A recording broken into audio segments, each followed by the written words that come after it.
Sige bro. Yung karanasan ko dito sa magnet na to, pero bago ko naalala to, galing na kami dito noon eh. Di ba, nagpaano na kami. Oo, nagano na. So, gumanda pa ganun, pati yung likod ko, yung sa likod ko, hanggang ganun, wala na eh. Hindi, wala. Ayos na siya. So, ito lang ngayon, bibiyahin na kami ng Mindanao. Yung aeroplano, habang umakyat yan, may pressure yan. Nahirapan ako huminga. Naranasan niyo ba yung pag huminga, parang may tumutusok sa... Sa akin, lumalala siya ng lumalala. Hindi na ako nagpalata sa magulang ko. Parang kumukulo, parang may gumagano habang huminga ako. Medyo matagal, pinabayaan ko lang kasi minsan nawawala, di ba? Hindi, lolang lumalala. Sabi ko, naalala ko yung dugo. Malapot siguro dugo ko. Oo, yun, lumapot, di ba? Eh, nandito na sa akin yung bagong ganyan. Kinuha ko magnet. Nagpatapat ko siguro 2 to 3 seconds. Ang luwag ng hininga ko, sabi ko, grabe to. Naalala ko lang sa salamat talaga sa kamay talaga. Sige, papaliwanag ko naman. Bakit effective to, ha? Tandaan nyo, magnet ito. Ang katawan natin may bakal. Tama ba? Iron. Oo, pagpaputla kayo. Pero isang pang microphone ba? Isa pa. Para dalawa. Isa pang microphone. Importante ito, kayo malaman nyo. Dahil, minsan, may anak kayo nang tumitirik. Minsan, ito lang. O, mamaya. Tsaka yung nagdadrive ako puntang Nueves kaya. Masakit ang ulo ko. Tapat ko lang dito. Oo. Saglit lang. 3 to 5 minutes. Don't forget, microwave satellite engineer ako, ha? Yan ang ano ko, nag-aral ako sa abroad, pinag-aral at nagtrabaho ko sa abroad sa ano yan. Tingnan nyo, ang tao may bakal sa katawan, tama? Ang bakal, nag-absorb ng magnet, tama? Oo, yung screwdriver, iganon mo, kiskisin mo ng magnet, bandang uli may magnet na yun, di ba? Yung maliliit na tool, dumidikit. Pag bago yung screwdriver, hindi eh. So, ibig sabihin, yung bakal, nag-absorb ng memory. Magnet, ano?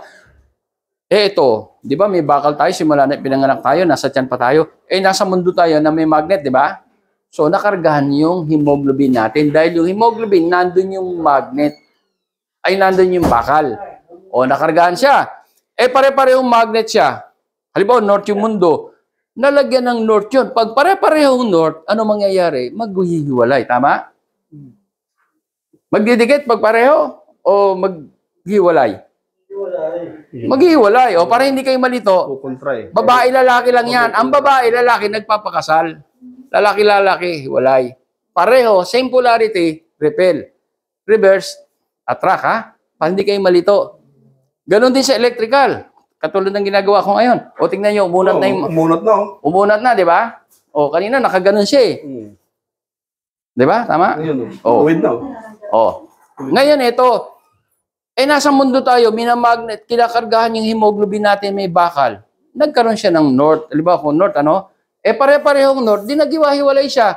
Kaya lang itong problema, pag kumain kayo ng sobra o toxic, umitim yan, o basta naging toxic, acidic kayo, nadidiskarga yung magnetic field. Pag nadiskarga yung magnetic field, magiging bakal na lang. Eh, ano mangyayari? Didikit ba yung bakal sa magnet? Didikit ba yung bakal, yung magnet sa bakal o magnet? Siyempre, didikit kasi bakal na lang. O, didikit. Pero kung pareho silang may karga, hihiwalay. Ang nangyari sa kanya, na-stress siya. Stress, dito ang stress, meron thyroid hormones.